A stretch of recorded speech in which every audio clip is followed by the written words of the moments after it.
மகர ராசி நேயர்களே, இந்த வீடியோ உங்களுக்கே தற்செயலா வந்ததுன்னு நினைக்காதீங்க. இப்போ நீங்க இதை பார்த்துட்டு இருக்கீங்க அப்படின்னா அதுக்கு பின்னாடி ஒரு காரணம் இருக்கு. சமீப காலமா மனசுல ஏதோ ஒரு குழப்பம், எப்போ என் வாழ்க்கை சரியான பாதைக்கு போகும்னு ஒரு கேள்வி. அந்த பதிலை தேடிதான் இப்போ நீங்க இங்க வந்திருக்கீங்க. நம்ம எல்லாரும் ஒரே மாதிரி இல்லைங்க. ஒவ்வொருத்தருக்கும் ஒரு தனி பாதை இருக்கு. சில நேரம் அதை நம்ம கை கெட்டாத மாதிரி தோணும், சில நேரம் வாழ்க்கை நம்மளை சோதிக்கும். ஆனா அந்த நேரத்துல நம்மளை காப்பாத்தி வழி நடத்துற ஒரு சக்தி இருக்குது. அதுதான் நம்மளுடைய குலதெய்வம். பல தடவை கடைசி நிமிஷத்துல விஷயங்கள் சரியாக இருக்கலாம், அதெல்லாம் சும்மா இல்லைங்க. அதுக்கு பின்னாடி குலதெய்வ அருள் தான் காரணம்ங்க. இந்த மகர ராசி பலன்கள் உங்களுக்கு உண்மையிலேயே வேலை செய்யணும்னா இந்த நிமிஷத்துல ஒரு சின்ன விஷயம் செய்யுங்க. கமெண்ட் பாக்ஸ்ல உங்க குலதெய்வத்துடைய பெயரை எழுதுங்க. தெரியலனா உங்களுக்கு பிடிச்ச தெய்வத்துடைய பெயரை எழுதுங்க, மனசார எழுதுங்க. அந்த நம்பிக்கை தான் இந்த பலனோட சக்தி. இன்னும் நம்ம சேனலை சப்ஸ்கிரைப் பண்ணாம இருக்கீங்க அப்படின்னா மறக்காம சப்ஸ்கிரைப் பண்ணிக்கோங்க. அப்படியே பக்கத்தில் இருக்கக்கூடிய பெல் ஐகானையும் கிளிக் பண்ணிக்கோங்க. வாங்க வீடியோக்குள்ள போலாம். அன்பான மகர ராசி நேயர்களே, சனி பகவானை ராசி அதிபதியாக கொண்டவங்க. நீங்கள் உங்களை பார்த்து பலரும் இவங்களுக்கு எந்த கவலையும் இல்லை, சந்தோஷமாக இருக்காங்க அப்படின்னு சொல்லுவாங்க. ஆனால் உங்களுடைய மனசுக்குள்ளே எவ்வளவு எதிர்மறையான எண்ணங்கள், எவ்வளவு கவலைகள், பிரச்சனைகள் ஓடிட்டுருக்குது அப்படிங்கிறது உங்களுக்கு மட்டும்தாங்க தெரியும். சமீப காலமாக பார்த்தீங்கன்னா ஒரு விஷயம் மட்டும் உங்களை விடாமல் தொடர்ந்து யோசிக்க வச்சுட்ருக்கோம். நான் நினச்ச காரியம் ஏன் இன்னும் எனக்கு நடக்க மாட்டேங்குது, நான் பேசக்கூடிய வார்த்தைகள் சரியா, நான் போகக்கூடிய பாதை சரிதானா, நான் நம்பியவங்க உண்மையிலேயே என் கூட இருக்காங்களா, இல்லை எனக்கு தேவைக்கு மட்டும் என்னை பயன்படுத்திக்கிறாங்களா, பண விஷயத்தில் எனக்கு இருக்கக்கூடிய பிரச்சனைகள் எப்போ சரியாகும் அப்படின்னு உங்கள் மனசு மறுபடியும் ஒரு யோசனையில் இருந்திருக்கும். உங்களை பொறுத்த வரைக்கும் நான் சொல்லக்கூடிய விஷயம் ஒன்றே ஒன்று தான். இந்த வாழ்க்கை நம்மளை நிறுத்தி வைக்குது அப்படின்னா இது நம்மளை தோக்கடிக்கிறதுக்காக இல்லை, நம்ம கவனிக்காமல் விட்ட ஒரு விஷயத்தை திருப்ப பார்த்து அதை சரி செய்யணும் அப்படிங்கிறதுக்காக தான். அதனால் இனி வரக்கூடிய நாட்களில் உங்களுக்கு ஏற்படக்கூடிய ஒரு சந்திப்பு, எதிர்பாராத விதமாக கிடைக்கக்கூடிய ஒரு வாய்ப்பு, நீங்கள் எடுக்கக்கூடிய ஒரு சின்ன முடிவு கூட உங்களுடைய வாழ்க்கையில் திருப்பத்தை ஏற்படுத்தலாம். அதனால் எந்த முடிவுகளை நீங்கள் எடுக்கிறதுனாலும் அவசரம் காட்டக்கூடாது, எந்த வாய்ப்பை நீங்கள் அலட்சியப்படுத்தக்கூடாது அப்படிங்கிறதை எப்போவுமே மனசில் வச்சுக்கணும். இதுவரைக்கும் நீங்கள் கண்மூடித்தனமாக சிலரை நம்பி அவங்க சொல்கிறதுக்கு எல்லாம் ஆமாம் சரி செய்யுங்க அப்படிங்கிற மாதிரி மற்றவங்க எடுக்கக்கூடிய முடிவுகளுக்கு உடன்பட்டிருப்பீங்க. நீங்களா தவறு செய்யலை அப்படின்னாலும் மற்றவங்க எடுக்கிற முடிவுகளால் உங்களுக்கு சின்ன சின்ன பிரச்சனைகள் வந்திருக்கும். இதற்கு பிறகு அதையெல்லாம் ஆராய்ந்து நீங்க செயல்படணும். மகர ராசி உத்திராட நட்சத்திரம் 2ஆம் பாதம் 3ஆம் பாதம் 4ஆம் பாதம், திருவோண நட்சத்திரம் அவிட்ட நட்சத்திரம் 1ஆம் பாதம் 2ஆம் பாதம்ல இருக்கவங்களுக்கு கிரக நிலைகள் எப்படி இருக்கு அப்படின்னு பார்த்தீங்கன்னா, குடும்பஸ்தானத்துல ராகுவும், சகோதர ஸ்தானத்துல சனியும், புத்திரஸ்தானத்துல செவ்வாயும், சத்ருஸ்தானத்துல புதனும், களத்திரஸ்தானத்துல சூரியனும் குருவும் சேர்ந்திருக்காங்க. அஷ்டமஸ்தானத்துல சுக்கிரனும் கேதுவும் இருக்காங்க. இந்த கிரக நிலைகள் காரணமா பார்த்தீங்கன்னா புதிய வாகனம் வாங்குறது தொடர்பான உங்களுடைய எண்ணங்கள் ஈடேறும். செயல்பாடுகள்ல இருந்து வந்த தடைகள் கொஞ்சம் கொஞ்சமா குறையும். வியாபார பணிகள்ல பார்த்தீங்கன்னா எதிர்பாராத சில செலவுகள் உண்டாகும். அரசு வேலைகள் இருக்கவங்களுக்கு உயர் அதிகாரிகளுடைய சூழலுக்கு ஏற்ப சமயோகிதமா செயல்பட வேண்டியது அவசியம். அதே மாதிரி இனி வரக்கூடிய நாட்களில் உங்களுடைய கலகலப்பான பேச்சுக்கள் மற்றும் நிதானமான முடிவுகளால் தான் நிம்மதியான வாழ்க்கையும் சந்தோஷமும் இருக்க போகுது. அதனால் நீங்கள் பேசும் பொழுது இடம், பொருள், ஏவல் எல்லாத்தையும் கவனத்தில் வச்சுக்க வேண்டியது ரொம்பவே அவசியம். தொழில் மற்றும் வியாபாரம் செய்கிறவங்க வேலையாட்களை அரவணைச்சு போகணும். எதிர்பாராத சில பயணங்கள் மூலமாக புதிய அனுபவங்கள் உங்களுக்கு கிடைக்கும். அதே நேரத்தில் உங்களுடைய ஆரோக்கியத்தில் உங்களுக்கு கவனம் வேணும். விதண்டாவாதம் பேச்சுக்களை குறைச்சிக்கிறது நல்லது. உடன் இருப்பவர்கள் பற்றிய புரிதல்கள் உங்களுக்கு ஏற்படும். மனசுல இருந்த சின்ன சின்ன குழப்பங்கள் நீங்கணும் அப்படின்னா அதிகமாக பேசுறதை விட்டுட்டு முதல்ல உங்களை சுற்றி என்ன நடக்குது அப்படிங்கிறத கூர்ந்து கவனிக்கணும். மேலும் நீங்கள் எந்த இடத்துல கவனமாக இருக்கணும் அப்படின்னு பார்த்தீங்கன்னா, தனியார் மற்றும் அரசு வேலையில் இருக்கவங்க இதுவரைக்கும் எப்படி வேலை செஞ்சுட்டு இருந்தீங்களோ அதே மாதிரி நீங்கள் வேலை செய்யலாம் அப்படின்னு நினச்சிங்கன்னா அதன் மூலமாக உங்களுக்கு பிரச்சனைகள் வரும். ஏன் அப்படின்னா உங்ககிட்ட இருந்து நிறைய எதிர்பார்ப்பாங்க. மற்றவங்க உங்கள் மேலே வச்ச எதிர்பார்ப்புகளை பூர்த்தி செய்கிறதுக்கு நீங்கள் ரொம்பவே சிரமப்படுவீங்க. புதிய பொறுப்புகள் எல்லாமே கிடைக்கும். அதுவும் வேலைக்கு செல்லக்கூடிய பெண்மணிகளுக்கு மன உளைச்சல் இருந்தாலும் செல்வாக்கு அதிகரிக்கும். அந்த நேரத்தில் குடும்பம் வேறு, அலுவலகம் வேறு அப்படிங்கிறத மனசில் வச்சுக்கிட்டு தான் நீங்கள் எப்போவுமே செயல்படணும். இதுக்கு முன்னாடி வரைக்கும் பார்த்தீங்கன்னா குடும்பம் மற்றும் வேலையை சரியாக பேலன்ஸ் பண்ண மாட்டீங்க. வேலை காரணமாக குடும்பத்தில் பிரச்சனையும், குடும்பம் காரணமாக வேலையில் பிரச்சனையும் இருந்திருக்கும். இனி அந்த ரெண்டையும் எப்படி சரியாக கொண்டு போகணும் அப்படிங்கிறதுக்காகவே நீங்கள் சரியான திட்டமிடுதலோடு செயல்பட வேண்டியது அவசியம். இதை நீங்கள் சரியாக செஞ்சுட்டிங்கன்னா உங்களுக்கு பதவி உயர்வுக்கான வாய்ப்புகள் உருவாகும். வியாபாரத்தில் பார்த்தீங்கன்னா புதிய முதலீடுகள் லாபத்தை கொடுக்கும். சுய தொழில் செய்கிறவங்களுக்கு எதிர்பார்த்ததை விட அதிக வருமானம் கிடைக்கும். தொழிலை விரிவுபடுத்தக்கூடிய எண்ணங்கள் எல்லாமே நிறைவேறக்கூடும். கூட்டு தொழில ஒற்றுமை அதிகரிக்கும். கொடுக்கல் வாங்கல இருந்த சிக்கல்கள் நீங்கி பணப்புழக்கம் உங்களுக்கு உயரும். கலைத்துறையில் இருக்கவங்களுக்கு உருகிய அங்கீகாரம் உங்களுக்கு கிடைக்குங்க. திறமைகளை நீங்கள் வெளிப்படுத்தணும். உடல் நலம் மற்றும் ஆரோக்கியத்தை பொறுத்த வரைக்கும் இதுவரைக்கும் இருந்த சின்ன சின்ன உபாதைகள் எல்லாமே சரியாகும். மேலும் உங்களுக்கு கூடுதலான பலன்கள் கிடைக்கணும் அப்படின்னு பார்த்தீங்கன்னா வியாழக்கிழமைகளில் முருகப்பெருமானுக்கு சிவப்பு மலர் மாலை சாத்தி வழிபாடு செய்யுங்க. அப்படி பண்ணீங்க அப்படின்னா உங்களுக்கான தடைகள் குறைஞ்சு மன குழப்பங்கள் விலகி தெளிவான முடிவுகளை எடுப்பீங்க. இது நாள் வரைக்கும் உங்கள் வாழ்க்கையில் நடந்த சில சம்பவங்கள், ஏமாற்றங்கள், துரோகங்கள் எல்லாமே ஒரு பெரிய பிடிப்பணியை கொடுத்திருந்தாலும் சில விஷயங்கள் எல்லாம் இன்ன வரைக்கும் உங்களால் ஜீர்ணிக்கவே முடியல. அதனாலேயே நிறைய நேரங்களில் மனசு வெறுத்து போய் இந்த வாழ்க்கையில் இதுக்கு மேலே நான் அனுபவிக்கிறதுக்கு என்ன இருக்குது அப்படின்னு எதிர்மறையான எண்ணங்கள் உங்களுக்கு அதிகமாக வருங்க. மற்றவங்களுக்காக நான் அனுபவிச்சது எல்லாம் போதும், இதுக்கப்புறமாவது எனக்கு பிடிச்ச மாதிரி வாழ்க்கை அமையுமா அப்படிங்கிற ஒரு கேள்விக்குறியோட தான் நீங்கள் நின்றுட்டுருக்கீங்க. இவ்வளவு கஷ்டப்பட்டதுக்கு அப்புறம் ஒரு லட்சியத்தோடு நீங்கள் செய்யக்கூடிய ஒவ்வொரு விஷயத்தை கெடுக்கிறதுக்கும் உங்களுடைய முன்னேற்றத்தை தடுக்கிறதுக்கும் உங்களை அவமானப்படுத்துறதுக்கும் இங்கே நிறைய பேர் கூடவே இருந்துட்டு முயற்சி பண்ணிட்டு தான் இருக்காங்க. ஆனாலும் அவங்களுடைய சதிகளையும் சூழ்ச்சிகளையும் எல்லாம் தாண்டி இப்போ வரைக்கும் நீங்கள் ஓரளவுக்கு நீங்கள் நல்லா இருக்கீங்க அப்படின்னா உங்ககிட்ட இருக்கக்கூடிய நல்ல எண்ணங்களும் கடவுள் பக்தியும் இது வரைக்கும் நீங்கள் செஞ்ச தர்ம காரியங்களும் தான் உங்களை காப்பாற்றிக்கிட்டு இருக்கு. இதுக்கு முன்னாடி நல்ல நண்பர்களாக இருந்திருப்பாங்க, நல்ல உறவுகளாக இருந்திருப்பாங்க.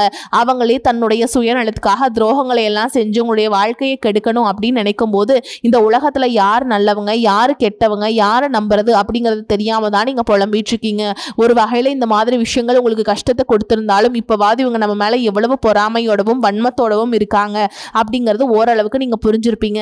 இது எல்லாமே தெரிஞ்சுமே கூட நீங்கள் என்னமோ பண்ணுங்க, எத்தனையோ நல்லது செஞ்ச எனக்கு மனசாட்சிக்கு விரோதமாக தப்பு செய்கிறீங்க அப்படின்னா அந்த கடவுள் உங்களுக்கு நிச்சயமாக மிகப்பெரிய தண்டனையை கொடுப்பார் அப்படின்னு தான் கடவுள்கிட்ட உங்களோட வேண்டுதலை எல்லாம் வச்சுக்கிட்டு கடந்து போயிட்டுருக்கீங்க. இப்போ இருக்கக்கூடிய சூழல்லாம் தான் உண்டு தான் வேலை உண்டு அப்படின்னு தான் இருக்கீங்க. இருந்தாலும் உங்களுடைய கஷ்டத்தையும் கண்ணீரையும் மற்றவங்களுக்கு தெரியாத மாதிரி தான் இப்போ வரைக்குமே பார்த்துட்ருக்கீங்க. உங்களுடைய வாழ்க்கை உங்களை எப்படி புரட்டி போட்டாலும் உடக்கி வச்சாலும் நீங்கள் எப்பவும் போல சாதாரணமாக இருக்கிறதுனால உங்களை சுற்றி இருக்கவங்க எல்லாருமே உங்களுக்கு என்னப்பா ஜாலியான வாழ்க்கை வாழ்றாங்க, இவங்க கிட்ட என்ன குறை அப்படின்னு தான் சொல்லுவாங்க. ஆனால் மனசில் நிம்மதி இல்லாமல் சரியாக சாப்பிட முடியாமல் அவ்வளவு ஏங்க நிம்மதியாக தூங்க முடியாமல் நீங்கள் எவ்வளவு கஷ்டப்படுறீங்க அப்படிங்கிறது உங்களுக்கும் அந்த கடவுளுக்கு மட்டும்தாங்க தெரியும். இந்த மாதிரி உங்கள் வாழ்க்கையில் திடீர்னு ஒரு பிரச்சனை, உடம்பு சரியில்லாமல் போகிறது, ஹாஸ்பிட்டலில் பெருசாக செலவு வந்துருச்சு அப்படின்னா, குடும்பத்தில் அவசர தேவைக்கு பணம் பத்தல, பிஸ்னஸ் லாஸ் ஆயிடுச்சு அப்படின்னு உங்கள் வாழ்க்கையை முடங்கிருச்சுன்னா கூட நின்று உங்களுக்கு உதவி செய்கிறதுக்கோ ஆறுதலான ஆள் வார்த்தை பேசுகிறதுக்கோ அவ்வளவு ஏங்க திரும்பி பார்க்க கூட உண்மையான ஆள் கிடையாதுங்க. ஆனால் நீங்களாவே ஏதோ தட்டு தடுமாறி எந்திரிச்சு நிற்கிறப்போ உங்களை குறை சொல்கிறதுக்குனே நிறைய பேர் தேடி வருவாங்க. உங்கள் சொந்தக்காரங்க தெரிஞ்சவங்க அப்படின்னு எல்லாருக்கும் தேவைக்குனா மட்டும்தான் உங்களை பயன்படுத்திக்கிறாங்க. இதையெல்லாம் தெரிஞ்சதுக்கு அப்புறமும் மறுபடியும் அவங்களுக்கு எல்லாம் உதவி செஞ்சு ஏமாறக்கூடியவங்களா தான் நீங்க இருக்கீங்க. இந்த வாழ்க்கையில எப்படியாவது முன்னேறணும் அப்படிங்கிறதுக்காக தினம் தினம் கஷ்டப்பட்டு உழைக்கிறீங்க. இது நாள் வரைக்கும் என்னுடைய மனசாட்சிக்கு தெரிஞ்சு நான் யாருக்குமே எந்த கெடுதலையோ கஷ்டத்தையோ துன்பத்தையோ கொடுத்ததில்லை, எனக்கு மட்டும் ஏன் இந்த வாழ்க்கையில இப்படி நடக்குது அப்படின்னு நீங்க ஆதங்கப்படுறது உண்மைதாங்க. என்ன இருந்தாலும் உங்களுக்கு இவ்வளவு கஷ்டங்கள் ஆகாது. இந்த மாதிரிகள் பிரச்சனைகள் உங்க வாழ்க்கையில வரும், கொஞ்ச நாளுக்கு அப்புறம் இது போயிடும். நிறைய நேரங்களை பார்த்தீங்கன்னா உங்களால எந்த பிரச்சனைகளும் வராது, ஆனா உங்களை சுத்தி இருக்கிறவங்க மூலமா தான் உங்களுக்கு நிறைய பிரச்சனைகள் வருது அப்படிங்கிறது இப்பவாவது கொஞ்சம் புரிஞ்சிருப்பீங்க. இவ்வளவு நடந்ததுக்கு அப்புறம் இனி என் வாழ்க்கை மாறுமா அப்படின்னு நீங்க கேட்கிற கேள்விகளுக்கு எல்லாம் பதிலாதாங்க இனி வரக்கூடிய கிரக நிலைகள் மற்றும் அதன் இயக்கத்தின் காரணமா உங்களுக்கு நல்ல பலன்கள் எல்லாமே கிடைக்க போகுதுங்க. இது நாள் வரைக்கும் நடந்த கெட்ட விஷயத்தை எல்லாமே விட்டுருங்க. இனி வரக்கூடிய நாட்கள்ல உங்களுக்கு எந்த மாதிரி நன்மைகள் கிடைக்க போகுது அப்படிங்கறத பத்தி தான் இந்த வீடியோ பதிவுல நம்ம பார்க்க போறோம்.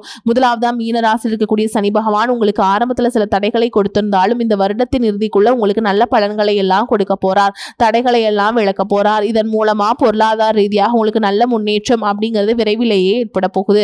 அடுத்ததா பாத்தீங்கன்னா சுக்கிர பயிற்சி, இதன் மூலமா உங்களுக்கு நல்ல வேலை வாய்ப்பு, அதுல பதவி உயர்வு மற்றும் அதிகாரம் செலுத்தக்கூடியவருடைய நட்பு உங்களுக்கு கிடைக்கும். நீங்க செல்வத்தை சேர்க்கணும் அப்படிங்கிறதுக்காகவே நகைகளுடைய விலை குறையும், புதிதாக வீடு வாகனங்கள் எல்லாமே வாங்குவீங்க. ஆரம்பத்துல பொருளாதாரத்துல ஏற்ற இறக்கங்கள் இருந்தாலும் இந்த வருடம் முடியும் பொழுது குறிப்பிட்ட அளவுக்கு நீங்க சொத்து சேர்த்து வச்சிருப்பீங்க.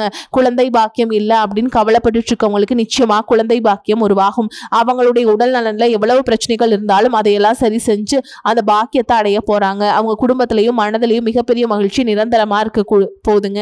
படிக்கக்கூடிய மாணவர்களுக்கும் கல்வி ரொம்பவே சிறப்பா இருக்க போகுது. அடுத்ததான் நவம்பர் மாதத்துல ஏற்படக்கூடிய ராகுகேது பயிற்சியில குடும்பம் மற்றும் தொழில திடீர் மாற்றங்களும் திருப்பங்களும் ஏற்பட போகுது. நீண்ட நாளாக நிறைய பேர் உடல்நலம் சார்ந்த பிரச்சனைகளில் முடங்கி கிடந்திருப்பாங்க. நடக்கிறதுக்கு ரொம்பவே பிரச்சனையாக இருந்திருக்கும். ரொம்பவே சிரமப்பட்டுட்டு இருந்திருப்பாங்க. கடந்த காலகட்டங்களுக்கு நல்லதொரு வேலைங்கிறது கிடைச்சிருக்காது. குடும்ப கஷ்டத்துக்காக குறைவான சம்பளத்தில் பிடிக்காத வேலையை செஞ்சுட்டு இருந்திருப்பீங்க. உங்களை பொறுத்த வரைக்கும் பிஇ படிச்சிருப்பீங்க, டிகிரி படிச்சிருப்பீங்க. சில பேர் தன்னுடைய கல்வி தகுதிக்கு சரியான வேலை கிடைக்கல அப்படின்னு ரொம்பவே ஆதங்கப்பட்டுட்டு இருந்திருப்பீங்க. வரக்கூடிய நாட்களில் நீங்கள் சரியான முயற்சிகளை எடுத்தீங்க அப்படின்னா அரசாங்க வேலைக்கு நீங்கள் முயற்சி பண்ணாலும் உங்களுக்கு அரசாங்க வேலை கிடைக்கும். பேங்க் வேலையோ, ஐடி கம்பெனியோ அல்லது தனியார் நிறுவனங்களில் உங்களுக்கு மனசுக்கு பிடிச்ச மாதிரியான நல்ல வருமானத்தோடு வேலை கிடைக்கக்கூடிய சூழலும் இருக்குது. மேலும் கணவன் மனைவிக்கிடையே பார்த்தீங்க அப்படின்னா நல்ல அந்யோன்யம் இருக்க போகுது. இதுவரைக்கும் இருந்த மன கஷ்டங்கள் எல்லாம் நீங்கி ஒற்றுமையோடு இருக்க போறீங்க. சொத்து மற்றும் பல பிரச்சனைகள் காரணமா நீதிமன்றத்தில் ஏதாவது வழக்குகள் இருக்கு அப்படின்னா கூட அதுவெல்லாம் உங்களுக்கு சாதகமாக மாறும். அதிலும் சொத்து விஷயத்துல சனி பகவானுடைய பார்வை உங்களுக்கு நேரடியா இருக்கிறதுனால சில தடைகளை கடந்து வரும் பொழுது உங்களுக்கு அந்த சொத்தானது மீண்டும் உங்களுக்கு கிடைக்கும். அரசியல்வாதிகளை பொறுத்த வரைக்கும் புதிய பதவிகள் எல்லாமே தானா கிடைக்கும். தேர்தலில் போட்டிட்டு ஜெயிக்கக்கூடிய வாய்ப்புகளும் இருக்கு. இதுவரைக்கும் நீங்க வேலை செஞ்சுட்டு கூடியதுல சரியான ஒத்துழைப்பு இருந்திருக்காது. முழு ஈடுபாட்டோட வேலை செய்ய முடியாத அளவுக்கு சில பிரச்சனைகள் எல்லாமே இருந்திருக்கும். இனி வரக்கூடிய காலங்களில் உடன் வேலை செய்யறவங்க மூலமா உங்களுக்கு நல்ல ஆதரவு கிடைக்கும். சந்தோஷமா அந்த வேலையை செய்வீங்க. வேலையில் உங்களுக்கு பணபலன்கள் ஏதாவது வராமல் இருந்துச்சுன்னா அந்த பணபலன்கள் எல்லாமே உங்களுக்கு வெகு சீக்கிரத்திலே கிடைக்கும். அரசு வேலையில் இருக்கக்கூடியவங்க சட்டத்திற்கு புறம்பா எந்த ஒரு காரியத்திலையுமே ஈடுபடாம நேர்மையாக நடந்து கொள்வது நல்லதுங்க. பொது வாழ்க்கையில் இருக்கவங்களுக்கு நீங்க எதிர்பார்த்ததை விட மிகப்பெரிய நிலையை அடைய போறீங்க. தொழில தடைகள் ஏதாவது இருந்துச்சுன்னா அந்த தடைகள் எல்லாம் விலகிறது மட்டும் இல்லாம புதிதாக புதிய கிளைகளையும் தொடங்குவீங்க. உங்களுடைய உற்பத்தி அதிகரிக்கும். தொழிலை விரிவு செய்வீங்க. வரக்கூடிய நாட்களில் உங்களுக்கு விற்பனை அதிகமாகும். ஏற்றுமதி இறக்குமதி தொழில் எல்லாம் உங்களுக்கு நல்ல லாபம் கிடைக்கும். நீங்க செய்யக்கூடியது சின்ன தொழிலோ பெரிய தொழிலோ அதுவெல்லாம் உங்களுக்கு நல்ல வளர்ச்சியை கொடுக்கும் அப்படிங்கிறத நீங்க ஞாபகம் வச்சுக்கோங்க. இனி வரக்கூடிய காலங்கள் எல்லாமே உங்களுடைய கனவுகளை நிஜமாக்கக்கூடிய நாட்களா இருக்க போகுது.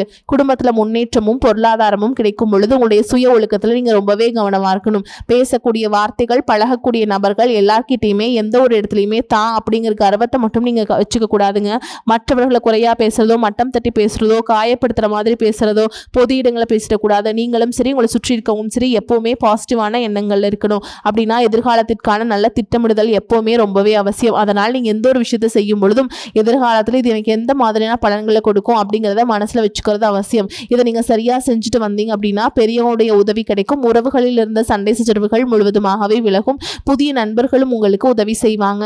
தொழிலில் ஏற்பட்ட நெருக்கடிகள் விலகும். பொருளாதார ரீதியாக நலிவடைந்த நிறுவனங்கள் மீண்டும் முன்னேற போகுது.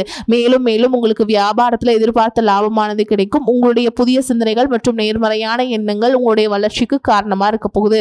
கடந்த காலகட்டங்களில் திருமணம் பார்த்தீங்க அப்படின்னா நிறைய பிரச்சனைகளும் சிக்கலுமா இருந்திருக்கும். அதுலயும் ஜாதகம் சரியில்லை, சொந்த வீடு இல்லை, வசதி இல்லை, பெற்றோர்கள் சரியில்லை, அரசு வேலையா இருக்கணும், இந்த மாதிரி எத்தனையோ காரணங்கள் எல்லாம் சொல்லி உங்களுக்கான திருமண தடைகள் ஏற்பட்டிருந்திருக்கும். இன்னும் சிலருக்கு பார்த்தீங்கன்னா தெரிஞ்சவங்களாலையும் நண்பர்களாலையும் திருமணங்கள் எல்லாமே நின்று போயிருக்கும். இந்த மாதிரி இடத்துல உங்களால எந்த விஷயத்தெல்லாம் சரி செய்ய முடியுமோ அதையெல்லாம் சரி செஞ்சுட்டு குரு பயிற்சிக்கு பிறகு நீங்க திருமண முயற்சிகளை ஈடுபட்டீங்க அப்படின்னா உங்களுக்கு மனசுக்கு பிடிச்ச மாதிரியான நல்ல வரன் அமையும். குடும்ப வாழ்க்கை சிறப்பாக இருக்கும். உங்களுடைய வாழ்க்கை துணை அழகாக இருப்பாங்க. கை நிறைய சம்பாதிக்கக்கூடியவங்களாகவும் இருப்பாங்க. அதே நேரத்தில் வாழ்க்கை துணை இழந்துட்டு இரண்டாவது திருமணம் பற்றி யோசிக்கக்கூடிய ஆண்கள் மற்றும் பெண்களுக்கு தன்னுடைய வாழ்க்கையில் வரக்கூடிய துணை அவங்களுடைய பழக்க வழக்கம் ரெண்டு பேருக்கும் கருத்தொற்றுமை இருக்கா, மன பொருத்தம் இருக்கா மற்றும் தேவைப்பட்டால் உங்களுடைய ஜாதகத்து கூட ஒரு முறை நீங்கள் சரிபார்த்துட்டு இரண்டாவது திருமணத்துக்கு முயற்சி செஞ்சீங்க அப்படின்னா நல்ல வாழ்க்கை துணை அமையும். மற்றவங்க பொறாமைப்படக்கூடிய அளவுக்கு நல்லதொரு வாழ்க்கையாக வாழ்ந்து காட்டுவீங்க. படிக்கக்கூடிய மாணவர்களுக்கு பரீட்சையில் நல்ல மார்க் வருமா, பாஸ் ஆகுமா அப்படிங்கிற மாதிரி குழப்பங்கள் இருக்கும்.